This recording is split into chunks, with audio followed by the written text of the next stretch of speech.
All right, hello and welcome everybody to the Dead Draw Gaming Podcast. I'm your host Etchy. Joining me is Hunter Butler. Hunter, how's it going? Yo, how's it going, dude? Coming off that fresh top 16 run at Orlando. Very nice. We'll get into that in Fresh just a purple. moment. Jake Gearhart, also joining us. Jake, how are you doing? Pretty good. I've been very busy with school lately, but my semester's coming to the close soon, so that's nice to have a little bit of a break in a little bit. Yeah, for sure, for sure. And then we got Andrew, who might have a similar story to you, honestly. Yeah, I was pretty busy with school the last couple weeks, but now I feel like I'm getting more time and I'm ready to hit the end of the season hard and try to put up some results. Awesome. Sounds good. So before we get into what we're going to talk about today, I want to mention that we are doing another giveaway for we have the giveaway winner for the 151 Elite Trainer Box. We'll announce the winner at the end of the podcast. So if you were subscribed to the YouTube channel, be sure to make sure you stick around for the end of the podcast so you can see if you won or not. So I guess we're going to be talking about the different results and recaps. There's been 3 events since the last podcast, all in the same format. We've had Orlando, we had Perth, we had Sao Paulo. They've all been won by Charizard, but there's a lot of things to talk about with all those events, so we'll dig into that in just a little bit. But I think the first thing we want to talk about is the NAIC registration, which we kind of already talked about before we started recording for many minutes. It's a very interesting kind of process that's going on. Basically, they're adding a whole extra layer of registration and hassle that wasn't a thing for any other thing this season. Like there was a little bit with EUIC where you had to go to another site, but it was super brief and you didn't need a whole account and everything. But yeah, Jake, do you want to explain what's going on with that?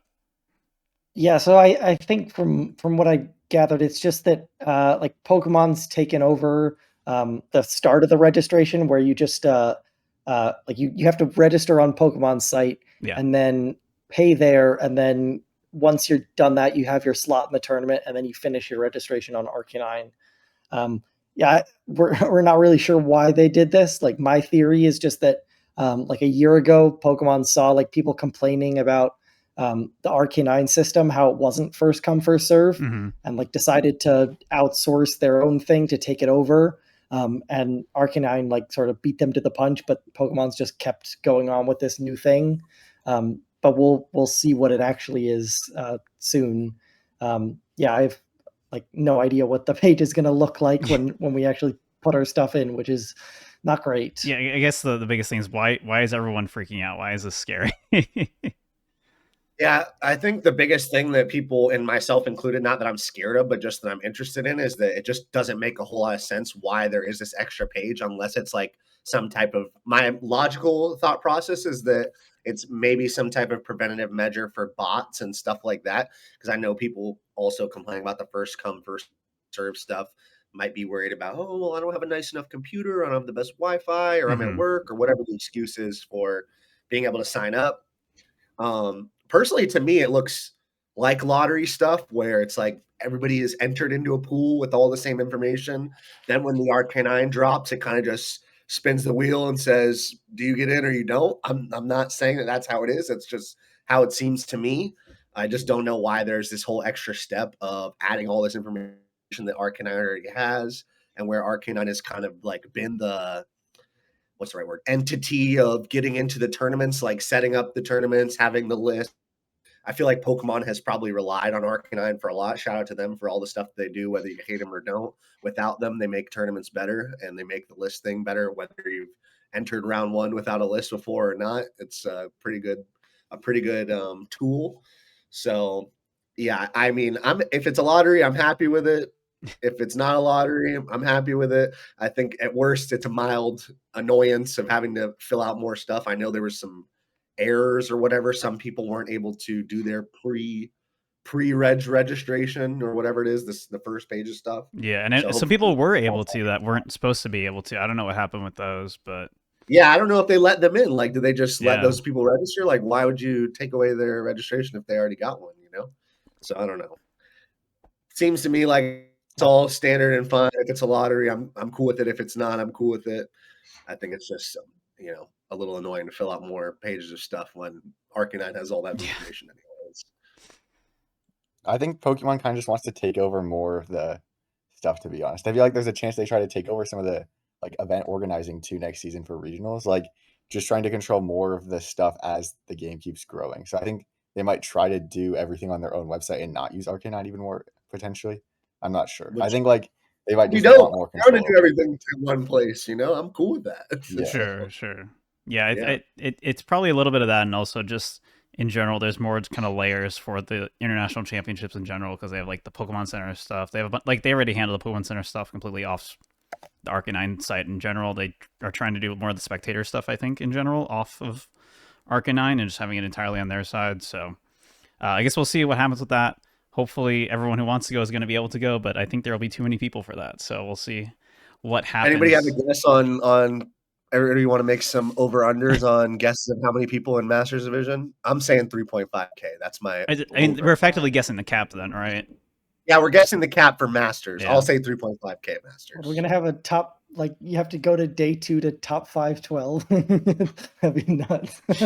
I mean, that was already like yeah, almost the case at Orlando, right? Like it was getting No, close. it was like a bit over.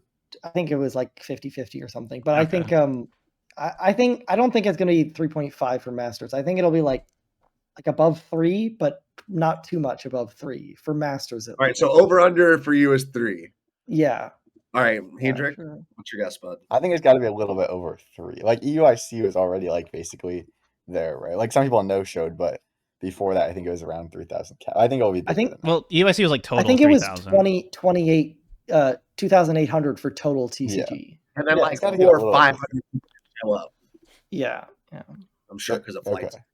And stuff. Yeah. Pokédata over 2,600 who played in Masters, and like there's definitely more people who registered who no-showed, so it had to be pretty close to 3,000 cap already. I think they'll make it bigger. Yeah, I'm gonna guess exactly 3,300. I'm not giving an over under, just exactly. 33. It'll yeah, I think it'll be a little over 3K. I think that makes sense to me, and I suspect there will be more than that want to actually go to the event.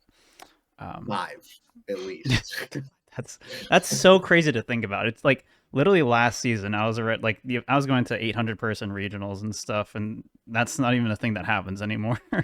It's just ridiculous how fast this game's growing. So cool. So let's talk about Orlando first. Again, Charizard won everything. Liam Halliburton won Orlando with the same 60 that Jake played, which was 59 of Tord's list. So obviously a huge innovation and original list, as you mentioned during our tabletop recording, which will come out in a couple days on the DDG YouTube channel. But I think we want to start with Hunter, who bubbled out of top 8 in a very tragic run. So why don't you talk about your run in general? Yeah, so I played a deck that I was gonna play at Europe, but I left my Groudon at home, so I had to play Charizard. So was the deck I was gonna play once one of my students and testing partners, Bodie, had been working on a similar variant. Basically, we've been playing a similar Lost Box variant. It started with Piper in Dallas playing a Groudon deck, and then pretty much ever since then, I've just played multiple iterations of it. I've played it with Kyogre, I've played it without Kyogre, and then it got to this point in its iteration of like 4th iteration of the deck. And it just basically was a Lost Box deck that was meant to counter the top decks: Chen-Pao, Lugia, Charizard, Iron Hands, Turbo. So just like the big meta popular, bigger percentage decks, Giratina, Lost Box. I wanted to beat Bodie as well. Wanted to beat these decks. So Bodie started out 501 at UIC and then got 2 really bad matchups and then a brick. And he didn't make day 2, so he went from a 501 start to 531. And then another student of mine actually made day 2 with it, Ian Harding, and he just had some rough. He hit like 3 controls day 2, so he had like a terrible run. It's the only matchup my deck doesn't want to, or the deck doesn't want to play against. So yeah, it's a deck. Lost Box is a very comfortable deck for me. And day 1, I had super favorable matchups. My ties were to a Spothra, which is a really bad matchup. And then the other tie was to a Tina, who was a newer player who basically like tried to concede to me because he didn't know how turns worked. And so then I explained to him how turns work, and then he ended up getting the tie. So I probably should have just took the concession there, but it was a nice guy Hunter letting one slide. And then I got 6 wins against a couple of Chen-Paos, lost Tina, Iron Hands, and then some Tina mashup like Iron Hands Raikou deck the last round I played against. So got pretty good matchups day one, went in at 6-1-2. And then day two, I was just drawing so hot, like unbelievably hot. Like there were 3 specific games, 2 of them which were game 3s, where I was like, I need to top deck X card, and both times I hit it. One of them was Prime Catcher, so it was like just super low odds that I'm getting a Prime Catcher off. I got Roxanne versus Tina. I'm like, I need Prime Catcher right here, and I only have 1 Comfy. Whoop, Prime Catcher right off the top of my deck. So got super lucky, but I definitely had to play pretty well. I had to beat John Eng and Grant Shen in what I believe to be like slightly favored to 50-50 matchup versus Chen Pao. Both those games or both those sets were pretty back and forth. John's set in particular was probably my best set of the whole weekend. And we kind of have this thing. We've played a lot of big matches. We've played in top 4 of a regional. We've played top 8 in a regional. We've played multiple times throughout the years. And game 1, he basically turn 2, Prime Catcher Ninja Cloned me into Iron Hands the following turn, so I lost that game. And then, game 1, excuse me. Then game 2, I turn 2 Ninja'd him, got rid of both of his Frigibacks. He scooped, and then game 3, we had like an all-out war basically until I was able to Roxanne, kill a Beeberal, and kill Greninja, kill both the draw guys because I spit into both of them and left his board lost. But that was probably my best game. And then the last game the last round, I was the 2nd seed in the tournament at the time, and I was the highest resistance 35 pointer, which I thought would make me safe to tie. At least I was at table 2. I felt like all the other matchups that were going on, I kind of could see what decks they were playing, and it kind of just played out to me like, all right, Luke, he's going to beat his opponent, and then looked like Cal was going to beat Caleb, and I kind of just saw how the tournament was going to go and decided to take my luck tying, and I didn't know what my opponent was playing. Turns out he's playing Ancient Box, which probably would have been a pretty bad time for me, so I think the tie ended up being the best thing I could do, regardless of me bubbling. Sure. And then, of course, all that could have gone wrong went wrong.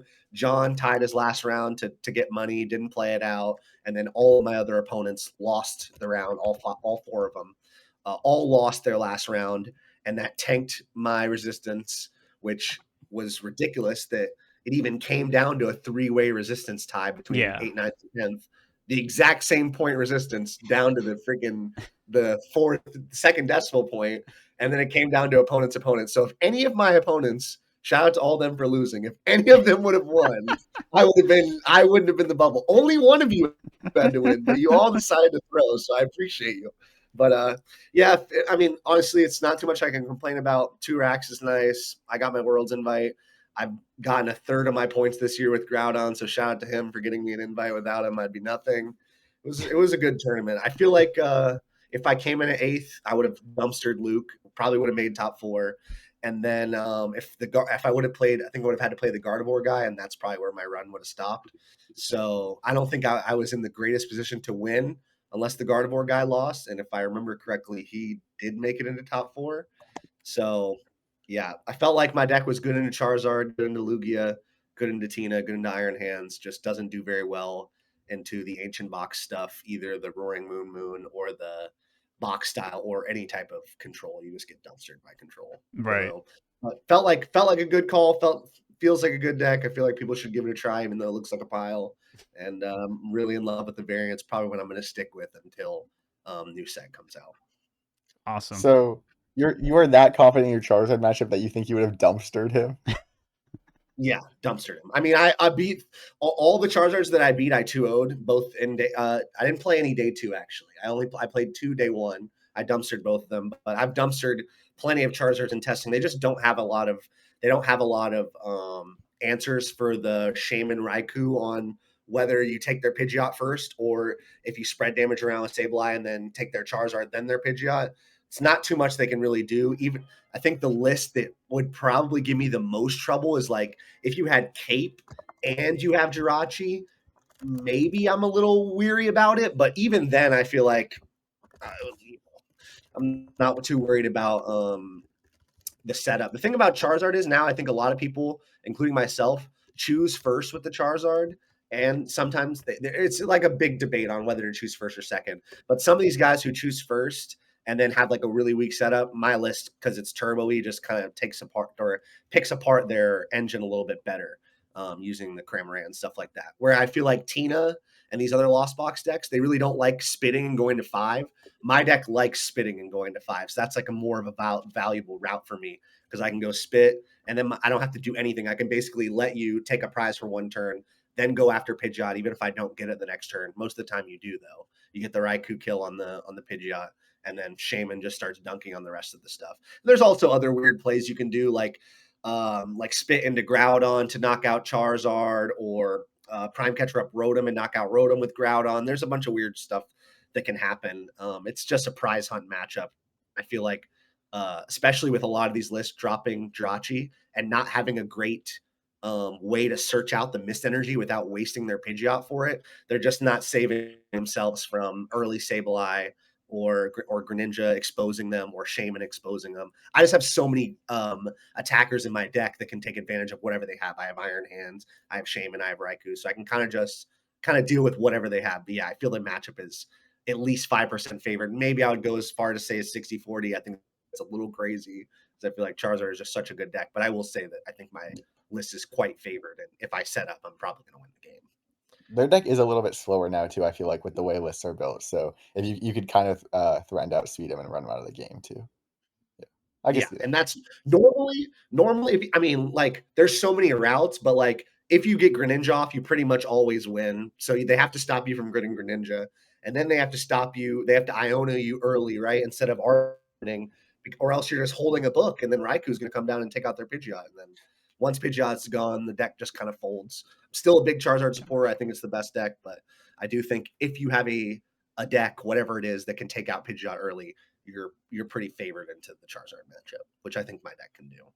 For sure, yeah. You mentioned the Jirachi, and we'll talk about it when we talk about Zard more in depth later, but I think that's a pretty important thing that all the champions lists aren't playing, and makes things even easier for Lost Box in general, which is pretty nice.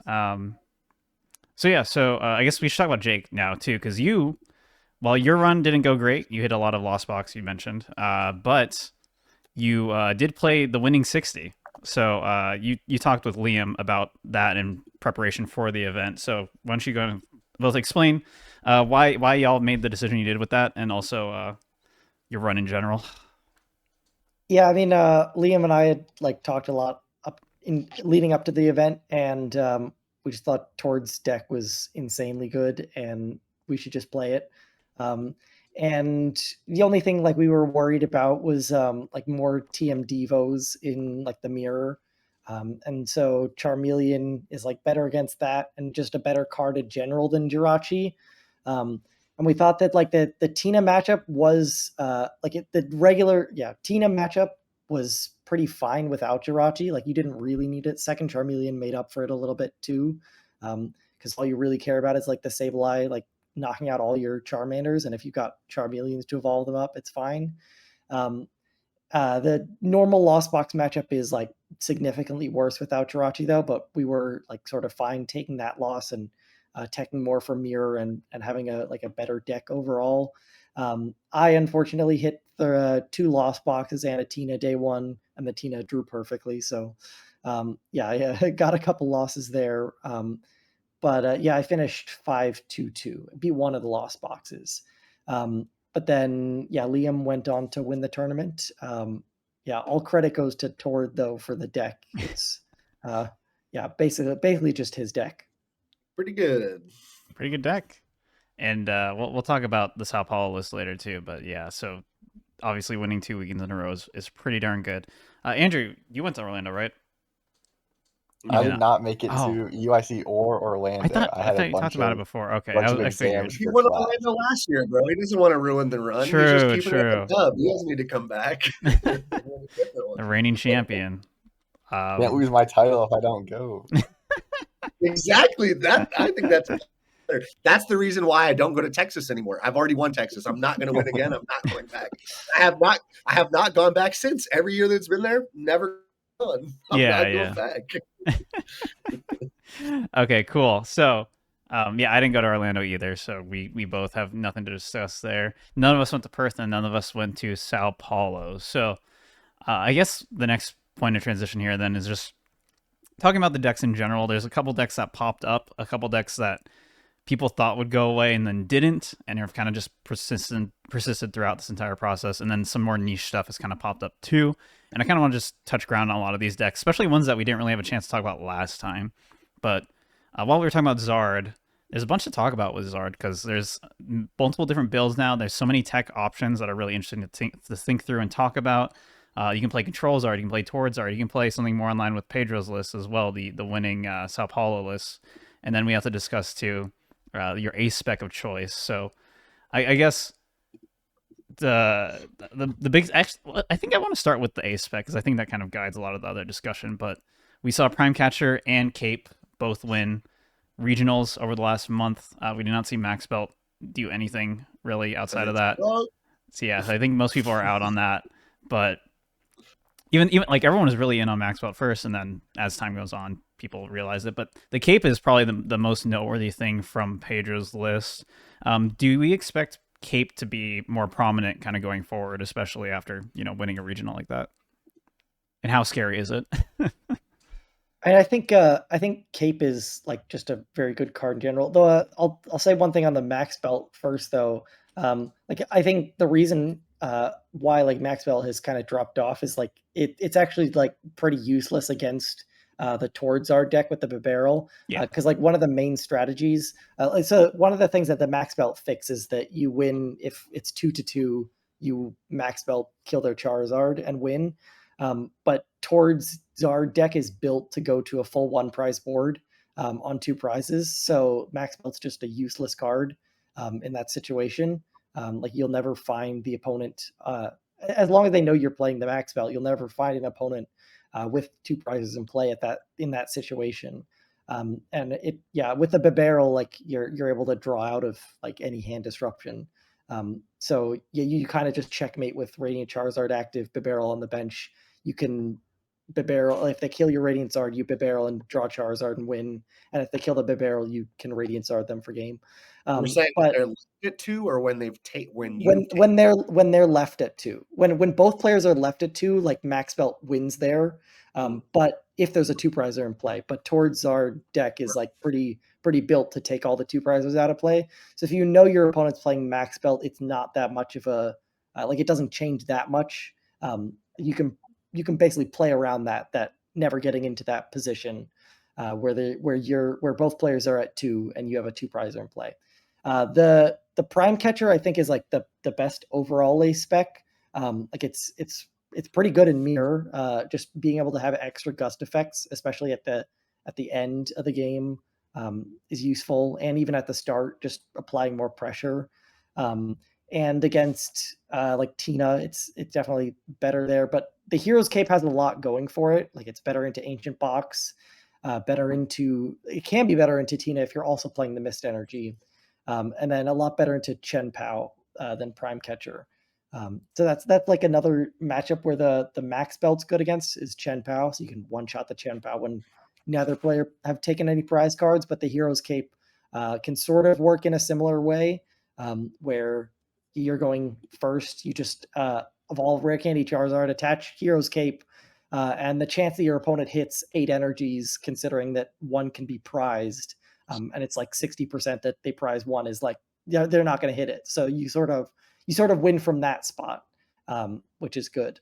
But yeah, it's something to consider. But I also have seen a lot more Chen Pao lists playing Lost Vacuum now, so it's not as good there. Yeah, I was a hater of the Max Belt.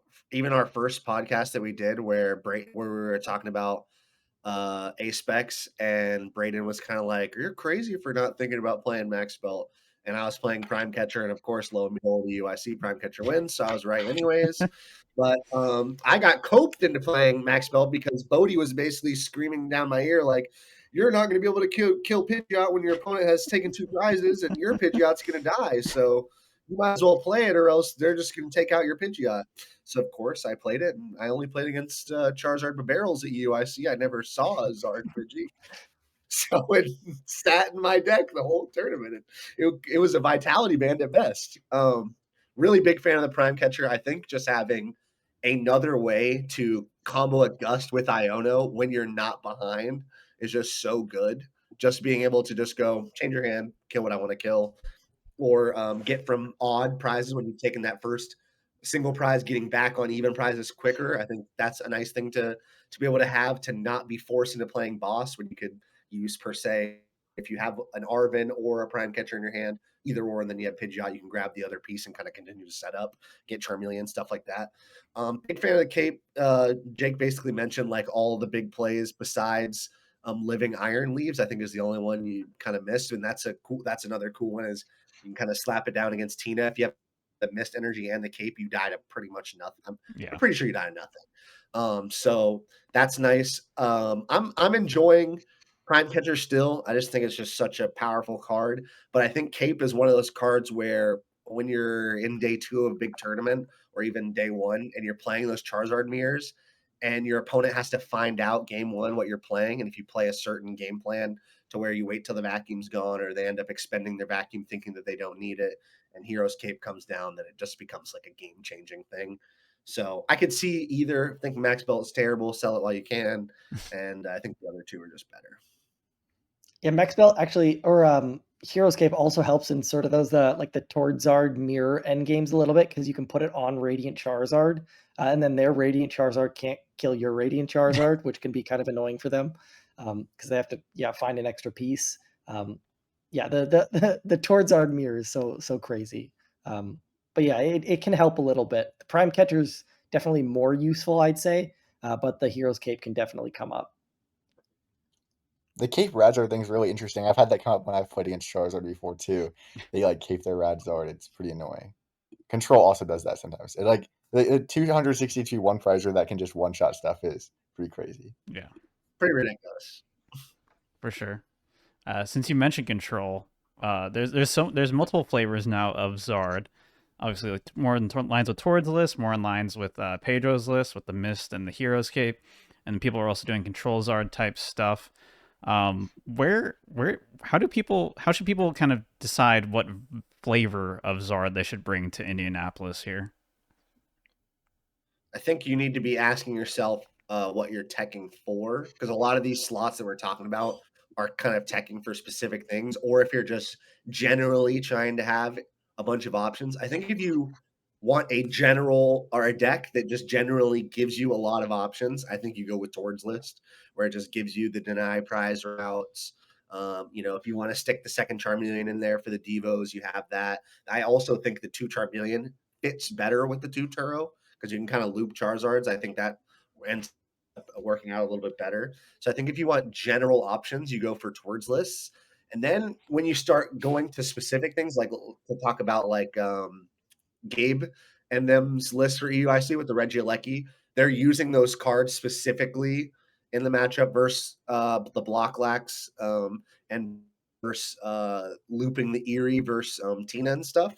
So you want to be, if you want the general list, you go for there. And if you want to go for specific matchups that you think will be highly played, like you think there's going to be, 15% Tina in a tournament, then I think you consider talking about cards like Mist, Jirachi, Erie, stuff like that, because I don't think Erie is universally should be stuck in your deck. Yeah. It's definitely a tech slot that can be changed.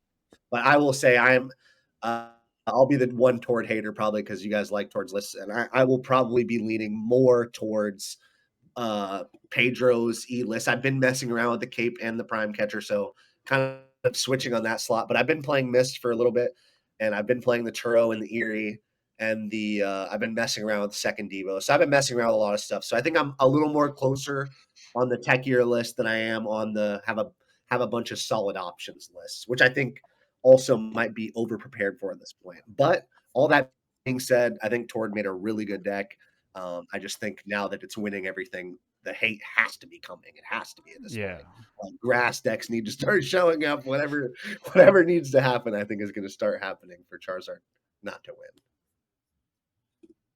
Yeah, I think the Charizard lists are like honestly getting too teched out for me. Like I'm kind of getting pushed away from Charizard because of how like mirror tech they are now. Like with with Pedro's list that won Sao Paulo. You have two TM Devos. There's only 2 Ionos in this list, like no Jirachi, 1 Turo. So you're conceding to Lost Box, you're conceding to Control, double Devo for Mirror. And yeah, like I guess you're fine against Tina because you got the Mist plus Cape, which is pretty good. But yeah, 1 Charmeleon. Like this list is like, I think it's very inconsistent. Eerie too. It's like this deck has no draw supporters and like a ton of cards you can just open in your starting hand, and they're useless against like half the matchups.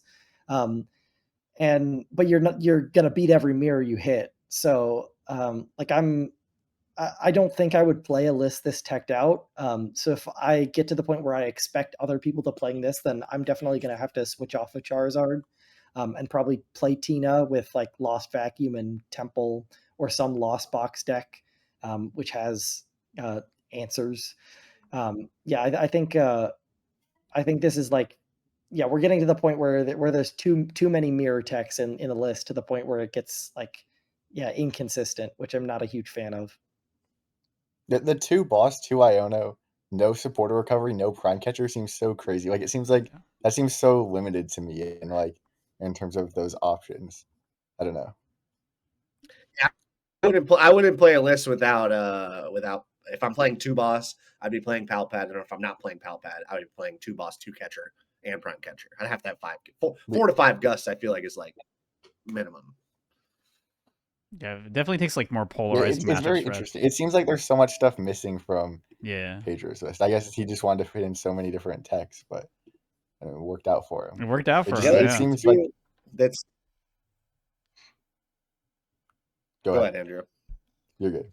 Go ahead. Well, I was just gonna say, like, it seems like Pedro kind of just thought that, he tests with William and a lot of the top Brazilian players. I'm sure he just expected to be playing a lot of Charizard mirror and thought that once he gets to a winning record that he'll basically just be playing against Charizard. So I don't mind a strategy like this. It's not something I would go for, but I feel like there is merit to just being like, well, Charizard's the best deck. I know the best players in my country have been liking Charizard and playing specific Charizard lists. I'm just going to play something that will beat the mirror and do okay versus everything else.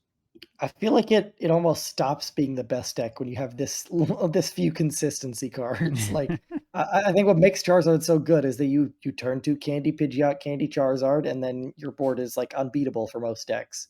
And like the entire format is just trying to disable your Pidgeot and your Bibarel and whatnot. But this deck, like I don't know, I just feel like it shouldn't set up enough. I guess you're also like probably pretty great against Chen Pao with the Eerie double Devo and the Cape. So maybe he's like, yeah, taking for that matchup even more, which I don't mind. So like, I guess I'm coming around on the list a little bit more, but yeah. Rhino's crazy though, personally. Yeah. Like for me personally. Yeah, like I'd cut I don't know, you need the Roxanne though, because you like draw power. Like I want to play, I don't know, that I think if I decided that this was the best way to play Charizard for Indy, then I probably would not be playing Charizard. I'll just play something that beats this list. Yeah. He did beat a Lost Box in finals, which seems kind of interesting. But Eerie and Cape are really good in Lost Box. I mean, and Miss Energy against that specific build too is also really good. Because they're just not killing your Zards at right time. It was like the ideal matchup for you to hit with that deck. The ideal Lost Box matchup for you to hit if you're that Zard, Yeah, I feel like especially like the Moon Lost Boxes and Tina both are affected by Mist, which is something that my list isn't affected by because Shaman doesn't give a crap about Mist. Yeah, I just blow you up. But the Eerie, I'm fortunate enough that because I'm putting so much pressure on my opponent, it's harder to Eerie me when you're leaving me with, even if I have a book and you Eerie me, I've hopefully taken enough prizes and not leaving, not like going too deep in my deck, knowing when to stop gaining card advantage, like not Greninjing every turn just so I can have whatever I want to get Eeried. But yeah, Eerie is really, really tough for all Lost decks to deal with, even if it's just like blind early game. I think I watched one of it was either Pedro or Alex Silva's games where he just blind Erie, like didn't have much going on. It was just like, screw it. I have Arvin in my hand, but I'm just going to Erie anyways. And ended up hitting double Super Rod, which was pretty huge in the game. I don't think he ended up winning the game, but it was pretty hard for, I think this was his top 4 versus Nicholas. It was pretty hard for him to come to the cards to be able to finish out the game. So yeah, Erie's something you should be worried about if you're playing Lost Box at any of these upcoming tournaments. That's like the main thing that keeps me from wanting to play Lost Box or Giratina is the fact that like you are getting rid of cards the entire game. You're basically only keeping the bare minimum to be able to close out the game, and then that feels like it's very weak if your opponent can just look at your hand and just get rid of 2 cards. Yeah, it's scary. It seems very now scary. the nice thing about the nice thing about it, I will say, is that like I mentioned, if you're keeping pressure on your opponent, like specifically against Charizard with the Erie, I don't know any other deck besides Control that can spam Erie, and you're losing to that no matter what because they can spam it. Decks like Charizard, they can't spam it. They basically are at a point where, okay, if I've killed their Pidgeot, like, are you going to rebuild your board, or are you going to just try to Erie me and pray that your Zard lives? Situations like this. But yeah, I think there are certain things you could do to play around, like I said, like not Greninjing on certain turns where you're like, I already have the stuff I need for this turn. I don't need to like go too deeper into my deck, or like turns where you're just coercing for card advantage, and you're not needing to go to 10. You can just leave yourself at 7 and kind of just go, well, I don't need too much going on. Those kind of things you can do, but generally, excuse me, they're not the best because you kind of want to have a big hand. There are things you can do. Yeah, you can preemptively gate. There's you can if you have a good handle on your opponent's list and what they can do, you can kind of expect when they would Airy if they can, especially when they have Pidgeot up. If they do or don't have it up, that influences a lot. The way I got around Airy at UIC, I hit an ARC player who did the turn 2 blind Airy into 2 gates, and I was like, awesome. But I played Crisis Punch, so that fixed any kind of resource management issues towards the end of the game. So there's ways to get around it for sure. It is the worst part, I think, of playing Lost Box, honestly, is having to deal with Airy.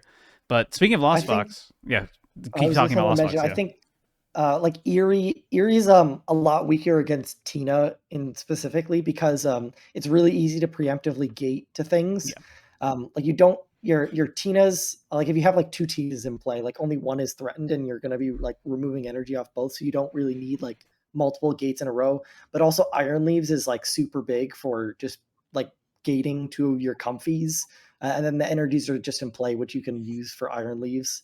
It's like you can even play like 3 gates back to back to just get a bunch of random energies in play, and then like Iron Leaves 2 turns in a row, and you just need like a Super Rod to do that. So it's a lot more resilient than the normal Lost Box lists.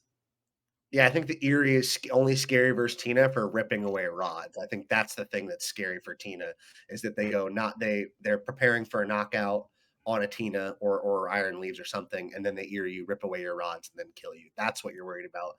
And then the other Lost Box decks, they're worried about getting their gates ripped away because that's the only way they're powering up these big attacks. So, the rods getting discarded are just so huge. Sure. Yeah, that's why I'm like a pretty big fan of Triple Rod and Tina, because like a lot of your matchups, it lets you play like way more aggressively with your energy cards, which can be like important, like against Ancient Box or Chen Pao. You just have to like Lost Zone stuff all the time. You can't afford to be like Abyss Seeking. So you can play more aggressively against those, and then against Zard, where you have more time, you've just got Triple Rod, so you have more insurance against Erie. Yep. Bro, I like the God last format, bro. The God's broken in Tina. It gives you so much more flexibility. For sure with Erie, I would not play less than 3 Rod. Yeah, it's fair. So the last thing I want to mention with Lost Box then is there any reason someone should not play your list, Hunter, or that kind of build? Should they play a different build, or is your build like still perfect for this kind of meta? I think mine's still good for the meta. I do think it's a little reckless in the way that we have it structured right now. There are ways to make it less reckless because I'm only playing 1 Grass, 1 Psychic, 1 Sableye, 1 Shaman. Obviously, I wouldn't play 2 Shaman, but maybe I would consider playing a second Grass. Because there are some things that can happen, like day 2, my first round, my first flower selecting blind without knowing my deck with Psychic Sableye. I get rid of the Sableye, take the Psychic. Then my next flyer selecting was Cram Colress, and my hand was dead. I needed Colress. So I'm like, well, 2 of my attackers were Chen Power gone, and I guess it's going to be a Hands Groudon game. That's the only thing I can attack with. Or Hands Groudon Shaman. I end up winning that game, no problem. I like Greninja'd, and then Greninja'd into Hands into Groudon or something, some line of that. I just think that my list has so many options in prize maps. And I think the thing that makes my list better than the other ones is they're less turbo-y, like the Artisan list with like the moon and such. They're playing all these different energy types, but they're not playing a turbo list, and most of them don't even have more than one vacuum. So my list is just going to 7 and going to 10 much quicker than any other list. So I think that's like the biggest thing that makes my list different, is that I'm going to get my Lost Zone bigger than the other Lost Zone decks much quicker. And I have been messing around with even turbo-ier version with 3 water and cutting the Iron Hands from UEX and going up to 3 vacuum and just kind of going like old turbo style, where I just want to go second and go to 7 Greninja. So I'm working with that as well. But I do think Groudon is extremely strong, and I think Iron Hands is strong, and Shaman and Raikou. I just feel like all the attackers work together, and they weirdly get value in pretty much every matchup, which is the crazy part. Yeah, sounds like a strong argument to consider it for Indianapolis. Next deck to talk about then is Ancient Box, another box deck that got second at Orlando. It's a deck that a lot of people were pretty down on in general, especially after like EUIC and stuff. People were saying, oh, it doesn't beat Charizard, this, that. It's not that good of a deck. And then it gets second at Orlando. I don't think it got top 8 at the other tournaments. Let me double check that. No, Moon to Dunsparce did, but not Ancient Box. But it seems like it's a deck that's probably going to pick up in popularity compared to Orlando at Indianapolis, just based on it doing well and also other people starting to pick it up and play it. What are everyone's thoughts on Ancient Box? I mean, I think the deck's a bit like linear, and it doesn't really beat Charizard, especially with Hero's Cape and Charizard. With Hero's Cape, it's terrifying. Yeah, I don't know what to do. Like you've got like pretty good matchups against like Chen Pao and the Lost Zone stuff like Tina, and a good control matchup, which is nice. But if you're not really beating Charizard, which I think is going to like keep going up in popularity, like 25% at least, it's a bit scary to go into a room of 25% Charizard with a deck which like you have to high roll to beat Charizard. Yeah. And I guess if there's not a lot of Lost Zone stuff too, if the numbers for that aren't going up, then it's harder to justify as well. Just like the matchups you take positive, if they're not in high enough numbers, it's kind of scary. Yeah, I'm not a huge fan of Ancient Box. Whenever I play against them, it feels like it's very easy to like exploit different problems with their deck as well. Like they have lots of different issues with their deck where they have to get status off. Like it's in their resources a lot of times end up getting really low at the end of the game. Either they like get low on attackers on board, they get low on supporters. They have a bunch of energy in the discard pile. I don't know. To me, it seems like usually they end up missing something. They can't pull together the game, and even if you were behind, you have a decent chance to come back. Especially if you're playing like a deck like Charizard, where it's very hard for them to take the big one shots at the end. Mm-hmm.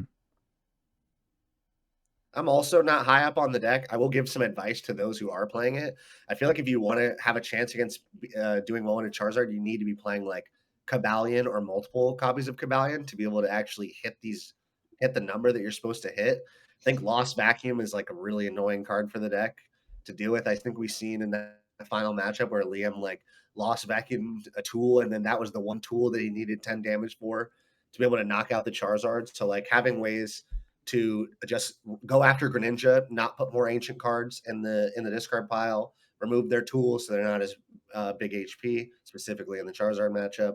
So I think if you want your deck to beat Charizard, you need to be playing like or trying out Cobalion, or maybe even 2 copies of Cobalion to be able to ramp up and hit the numbers that you need.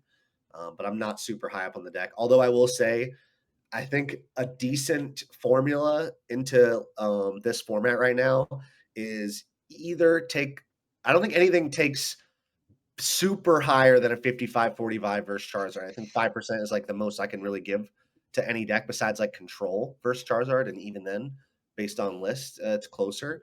But I think a decent formula for this format is like if you just want to beat stuff around Charizard and say, you know what, I'm not gonna have that great of a Charizard matchup, but I'm gonna beat all the decks that want to beat Charizard, which I feel like Ancient Box and Roaring Moon are kind of in that position of doing well into Chen Pao, doing well into Lugia, doing well into Lost Box, doing well into the Iron Hands deck.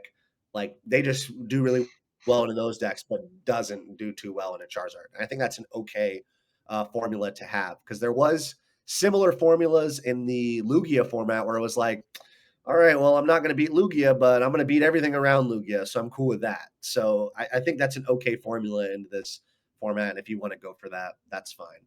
But I don't think you're beating Charizard without adding some Cavalions or even trying, as much as I hate Max Belt, even trying like Max Belt to be able to actually get to the numbers that you need to get to.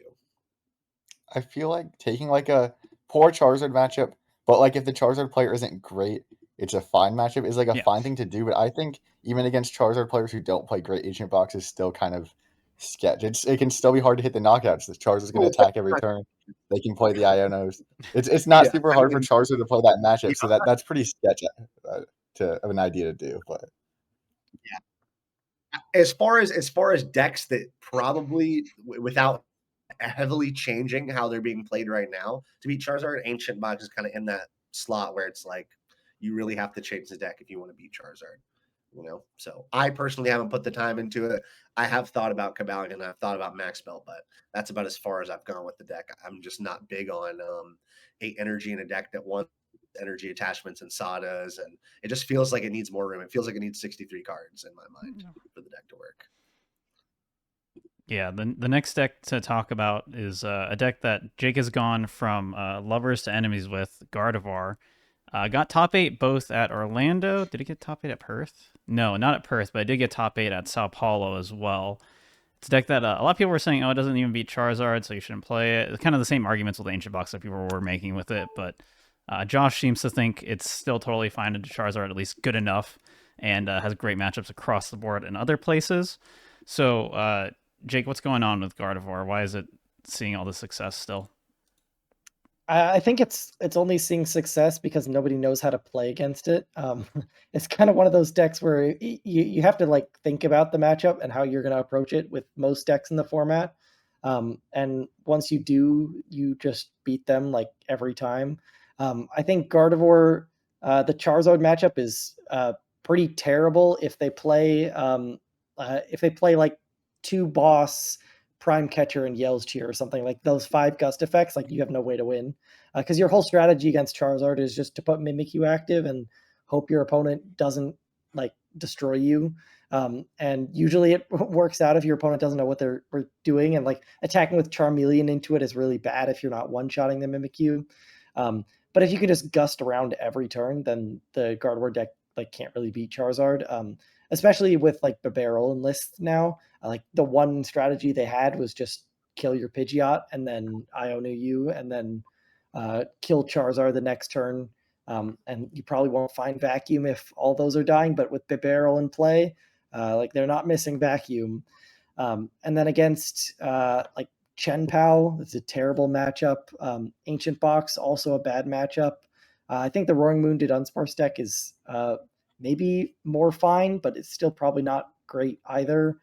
Like Tina, the matchup seems close. Like if the Klefki plus Fluttermane like sticks them early, then you're probably good. But they've got Abyss Seeking, so yeah, if they can turn one Abyss Seeking, the matchup's not too great. And then I think like there's going to be more lost vacuums in decks now, like even Chen Pao.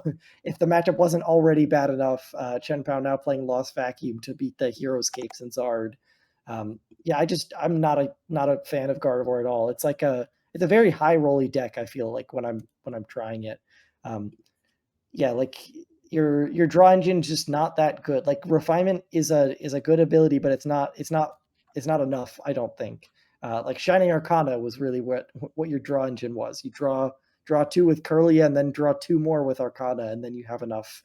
But with only the 4 refinements and they're like weak 80 HP Pokemon, it's just not good in my opinion.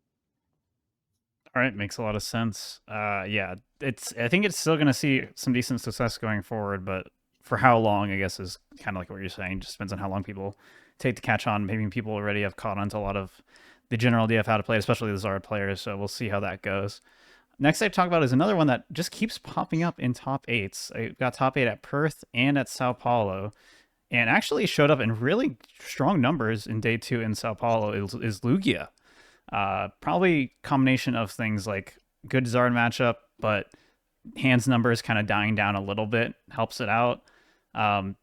Andrew, you're the Lugia expert of days past. What are your thoughts on Lugia right now? I don't think the deck's in a horrible spot. I would definitely play it before some of the other decks we've discussed today.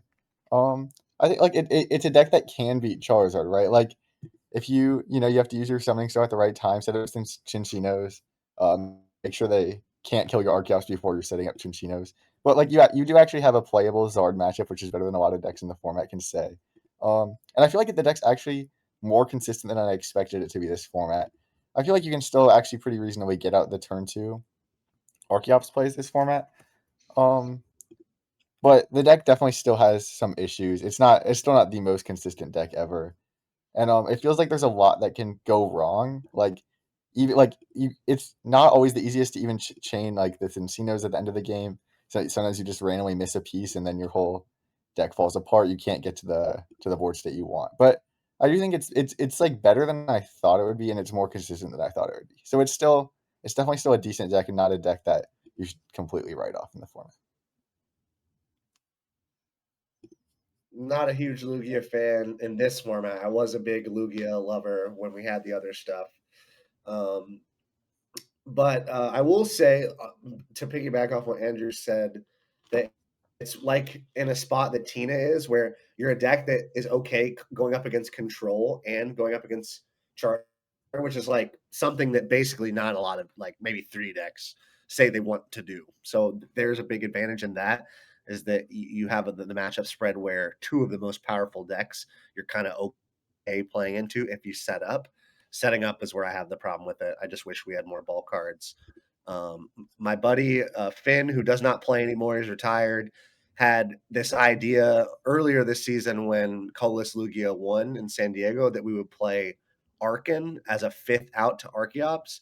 And I actually am not. I think it would be decent right now when we're having so many hard times finding Archeops that it would be worth having the 5th out. And for those who don't know, Archeops is an evolved Pokemon, so you can summon Arkin and then on the following turn evolve it into Archeops once it's been in play.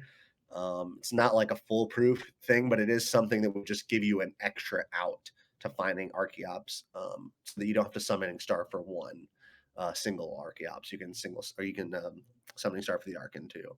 So maybe worth trying. I'm not sure. I'm just not big up on Lugia at the moment, personally. If you are playing the Arkin, you can also might as well slot in one fossil there, so you can set up a third Archeops. I won't co-sign the fossil. I won't co-sign Arkin. I will not co-sign the fossil. Dude, 3 Archeops are broken. So broken. Like the Arkin. Yeah.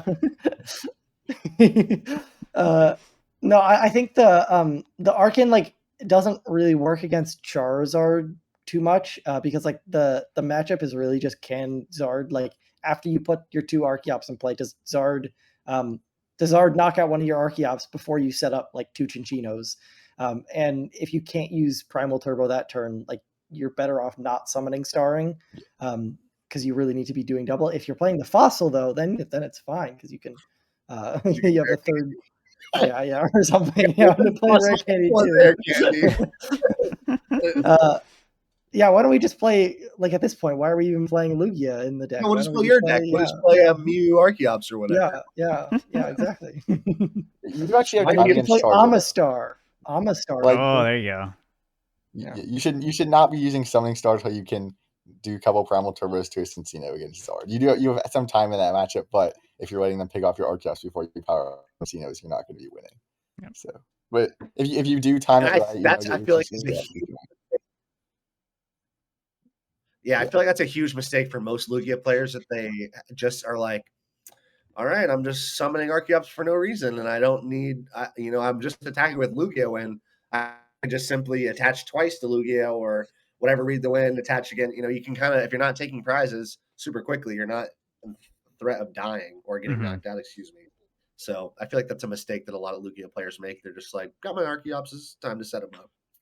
Yeah, And I haven't tested that much, but I thought about like from Lugia's side, if it's like maybe even a good thing to like just manually power up Lugia and like refuse to Summoning Star and then force them to take like 2 prize cards off the Lugia. Ideally, like you get a couple Tempest Dives off or something, but force them to take 2 prizes and then use Summoning Star, kill with Chinchino, and then their counter catchers don't work. So they only have boss. Like then you go like Iona to 4, and then turn off their counter catchers, and if they can't find boss Archeops, then you should win the game from there. So like it might be even better just giving them prize cards, or you can just like start manually attaching to Chinchinos or Minchinos on the bench. Just like have a Lugia active, start manually attaching to them, and then get ahead enough on attachments to where like even if they kill an Archeops, it's fine. Because you just want to burn their gust effects. Because if they start killing your Minchinos, then they're gonna miss the KO on the Archeops. And like disabling their counter catchers sounds pretty good to me as well. Yeah, something to try maybe. I haven't played a single game with Lugia, so I don't know, but If you just take 2 with Cincino and they boss around it on an Archeops, I feel like you're already too far ahead. If you could just take 2 more with Cincino while powering up a Lugia, I feel like they're probably too far behind from that. But I don't know. I feel like they can't really afford to boss the Archeops if you have a fully powered up Chinchino, but I don't know. I think by just turn 2 to 3, if you have double Min or one Cincino and another Mincino benched, and you have your Archeopses up, I think you're winning those games. The problem is that Yeah. sometimes you're not getting to that point of the game. It does You're that read more the than I wind sitting expected and it waiting for to, a couple but turns. it's definitely not every game. Yeah. Yeah. All right. So next up, then, I wanted to just go into Indianapolis then because we're starting to run out of time here. I just wanted to quickly go over kind of decks we expect to increase and decrease in popularity, kind of given how now that all these events, the last 3 events have happened, a lot of the time we were saying for Orlando, a lot of people kind of locked in the list early and weren't really like super reactive to what happened at EUIC, maybe a little reactive, like slight changes maybe to their deck, but actual archetype they were probably locked in on in general. But now there's a lot more time between, say, Orlando and Indianapolis, or even Perth or South Hollow to Indianapolis. So now that there's kind of more of a gap, we can probably see more kind of reactions in the meta. And just in general, what decks we see to kind of jump up substantially or decrease substantially.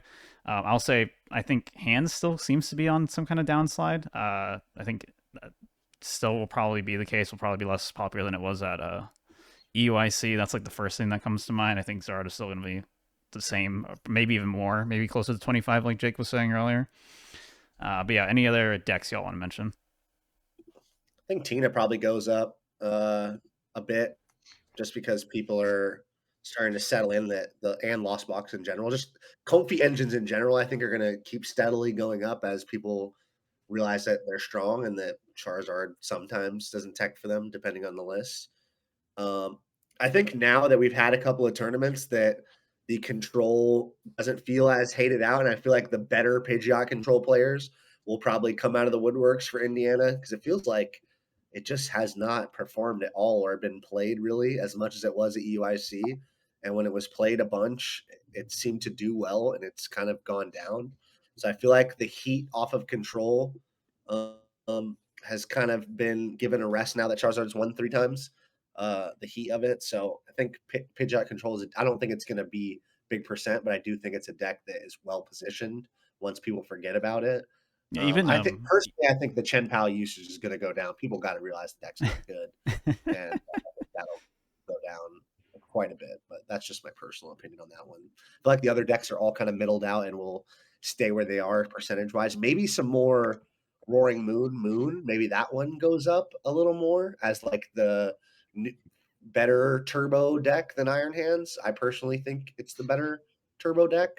And I'm not hating on Iron Hands. I think it's got its merits, but I think maybe that one will go up a little bit.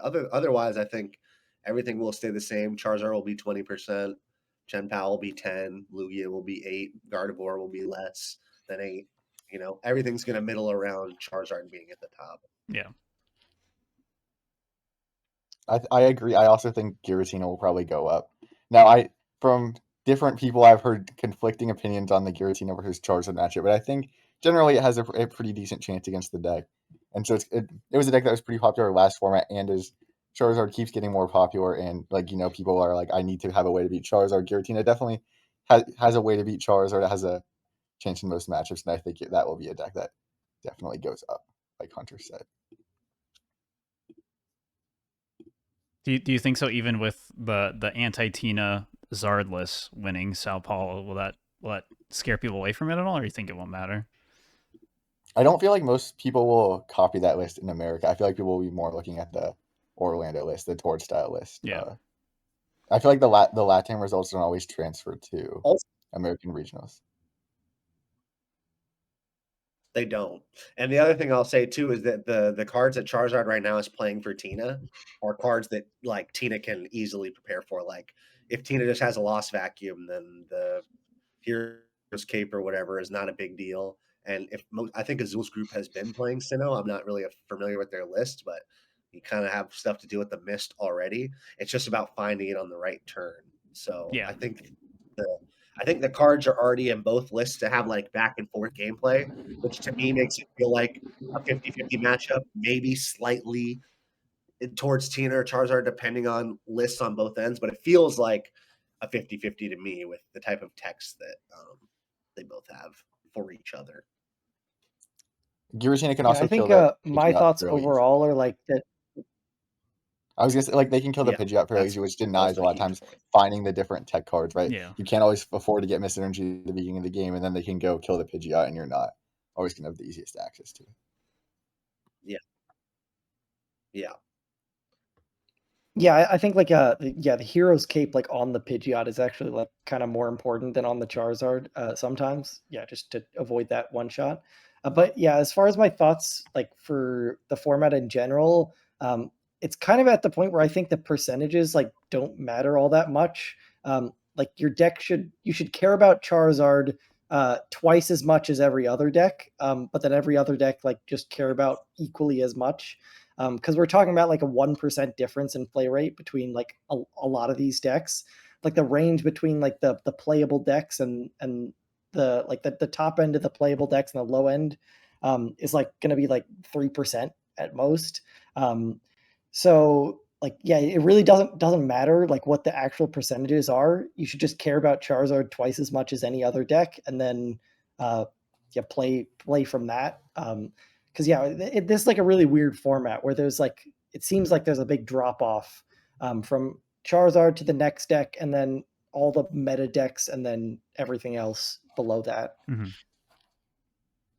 For sure. I was going to mention earlier when Hunter was mentioning control stuff. I guess Block Lax is making a little bit of a comeback too. There are more Block Laxes in Day 2 of Sao Paulo than Pidgeot controls. That might be something where people kind of lean more towards going back to that again too. I'm not sure what's going on there, but it plays really well there. I'll say I think playing Pidgeot control does take a fair amount of skill and practice with the deck and knowing your spots. Whereas like Block Lax is kind of just like dead a bit. So I think it's a harder deck to do well with. And I think Block Lax doesn't have like a fragile setup like Pidgeot does. For sure. Cool. Okay. Last thing to do before we get on with the bonus part of the episode for the Patreon is questions from Twitter. Quick first one: waffles or pancakes? One word each. Pancakes for me. Pancakes for me. But they're harder to make, so sometimes like waffles are easier. Dude, waffle makers at hotels while you're going for regionals and stuff, top tier, big fan. Waffles clear. Hunter? Yeah, I was going to say, I'm from the South. Waffles is the 100% right answer. Chicken and waffles, pretty good, yeah. So we talked about Zard earlier. It seems like if we're going to say, like, Bob McDougall's asking on Twitter. Also, that question was from DJ Cirque.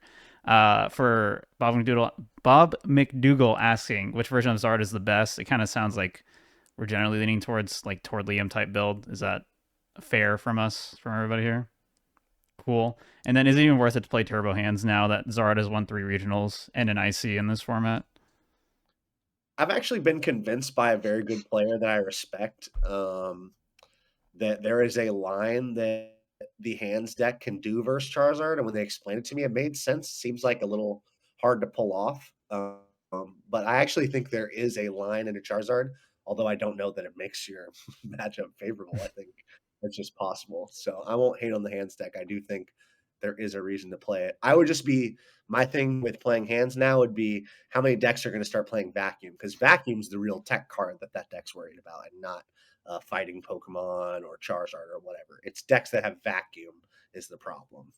Yeah, I agree. I also don't think the Charizard matchup's completely unplayable. I just don't think the deck is very good in general. So I would say I would more avoid it just because like the deck seems so linear. It doesn't even always do what it wants to do. I feel like it should at least like always get the turn one Miraidon, but it doesn't even always do that. And it feels like so limited, and it feels like if your opponent has like a like any like thing that they can do at all, your deck just like loses. If they can respond at the beginning with like a vacuum knockout, your deck kind of just loses. So to me, it feels like I wouldn't play the deck in general. But I don't think the Zard matchup is like 100% the reason why I wouldn't play. Sure. Yeah, I don't even think the Zard matchup's like that bad for hands. Like it's maybe like 40-60 at worst. I think it's even like closer to 45-55 maybe. Because like if Charizard just misses for a turn, like you're down 3 prize cards, and as long as they draw out of Iono with like Mew EX in play or something, then they're gonna win.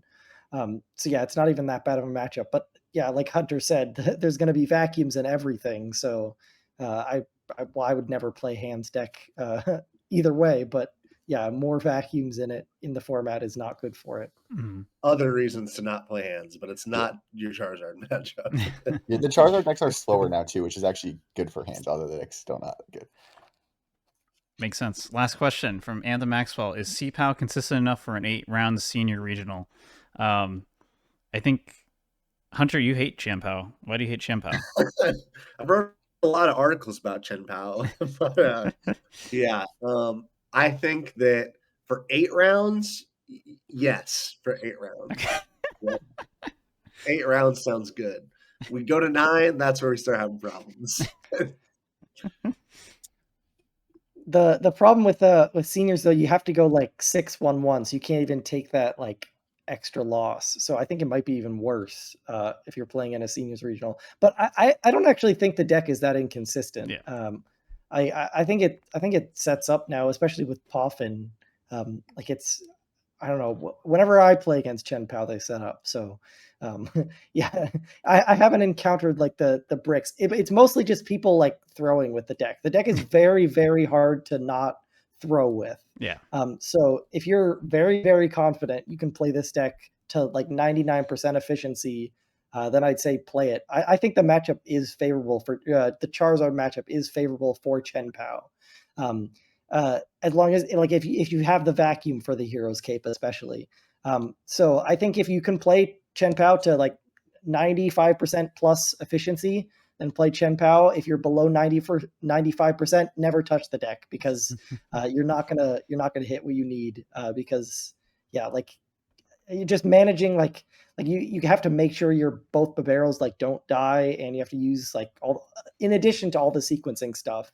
Like I've seen so many players, like I play a collapsed with Charizard against them, and they discard one of their barrels, and I just counter catcher the other one to make it lose. So yeah, I mean, you can't teach that one, all right? That's a skill we can't teach, you know. I was gonna say the same thing. I think the most important thing is like I think it plays the most uniquely compared to any other deck. It's not really a deck you could play without having practiced all of the different sequencing things. So I would say if you are an expert at the deck, then yeah, it will be consistent enough to play. But if you're not an expert at the deck, I would not play it. For me, when I tried to play it, I just did not understand it. So I And gave up. to be fair, my gripes aren't with setting up; they're with the mid game and stuff. Even if I'm properly sequencing, sometimes me and my roommate have this joke where we're like, if we just sequence wrong, we would have hit the cards we needed. So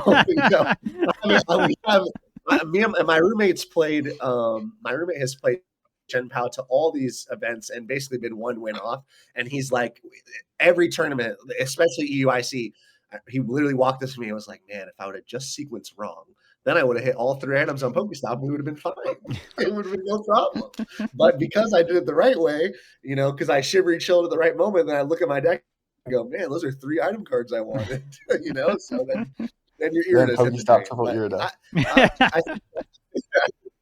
Yeah, exactly. It's just like, man, dude, if I could just be so lucky that I just do it wrong and make it work, then we're okay. But I think Chen Bao's a good deck, just not what I would be leading a tournament on. I also think like Chen Pao players in general, they use the stop way too much. Like there's a stop is in the deck for a reason. They already have the Bazingas for turn. Yeah. I need more cards. If it's glowing, you have to click it. Come on. Yeah. I'm like, dude, what? Yeah. Why are we here? Every time I see a Chen Pao player just like stopping when they already have everything, I'm like, please, you're gonna hit something at some point. And then they always get mad when they hit Iridas, and then I'm like, why did you do it? Or the classic, let me super rod these Pokemon energy I need, and I'm gonna search the energy with Chen Pao, and then I'm gonna rip stop up there with the Pokemon rod back in. Yep, that worked out. Yeah, along those lines, I actually think people use their opponent's Pokestop not enough, especially against Chen Pao. Like a deck that's really fast and can outspeed you. I think you should be spinning their stop a lot of times if you don't have the perfect hand to respond to what they're going to do. You don't need all your resources against Chen Pao. You just need to go fast to make sure you can respond to them. So I end up using my Chen Pao's opponent's Pokestop very often when I'm playing against them. Yeah. Yeah, especially like I'm playing Charizard too, and I don't have Candy Charizard. My opponent just gives me a stop for free. They already had everything, already had the double Poffins, and they just give me a stop for free, and I hit Candy Zard now. So, especially with stuff like the double rod and the Pal Pad, if you discard supporters or Pokemon, you could just get them back. So it's not like. And the game is so short against Chen Pao that you don't need any resources. Like you can play with half your Charizard deck, and then you're still gonna have the same game. Yeah. You just need to not get too far behind. Yeah, for sure. All right. So our 151 ETB winner of the giveaway is going to be Christopher Vester. So thank you for subscribing to the Dead Drug Gaming YouTube channel. If you're not already subscribed, please do so. We're trying to get to 1,000 subs before NAIC. That's coming up really fast. So please subscribe. We have a lot of cool content coming up soon. I recorded like 4 hours of tabletop content with Jake. That'll be going up very soon. We covered the Charizard Mirror first, and it's one of the most wackiest games of Pokemon I've ever played. So I'm really excited for everyone to see that. And then some other different content coming up soon as well. And then any shout outs people want to do. So let's start with Hunter. Any shout outs? Nope. Shout out Cutter Tap. Go check out the articles. Keep supporting Team DDG. I'm old. This will probably be my last season, so I'm glad I got another invite under my belt. And we're just gonna spin Hawaii and see what happens. Dude, not the retirement announcement podcast. No, dude. I'm gonna be honest. It probably is. This is my 16th or 17th year. I've been playing a long time. Yeah. You're gonna see the megas that they drop at Worlds and then come back because they look. Yeah. I will tell you, the only reason I played this season, because last season was supposed to be my last one, was because they announced Hawaii, and in 2011 was Hawaii also? It was 2011 and 2012. 2011, I got my invite as a senior, but my grandparents did not have the money to send me, so I just didn't go. So I was like, all right, I'm going to get my redemption and be able to, now that I'm an adult and I can afford to make stuff like that happen, and I ended up getting my invite, so now I have my redemption. So I don't know if I need too much else, but we'll see where it goes. Sounds good. Jake, any shout-outs? Yeah, I mean, you can follow me on Twitter. You know where to find me. Yeah, shout out to Dead Drug Gaming. This podcast and the tabletop videos have been very fun to record. The Charizard Mirror that we just did especially was wacky. We thought it was a stalemate for like 10 minutes, and we're just talking through how to break it. It was very fun. Andrew? Yeah, and you can follow me on Twitter at PokeHawkeye. And go subscribe to Cutter Tap. Yeah, shout out Cutter Tap. Shout out Dual Spec Gaming for sponsoring the team. You can find me on Twitter at EtchyOK. And then I stream on Twitch a lot, twitch.tv/Etchy. We're going to be jumping into a Patreon bonus episode. We're going to record that right now. So if you're interested in seeing that, it'll be on the Patreon, which will be in the description below. We're going to be talking about testing and effective testing /practice. So if that's a topic you're interested in, definitely check it out. And thank you so much for watching. I'm really glad with how these podcasts have been going. Really excited with the feedback we've been getting. If you have any feedback, please let us know.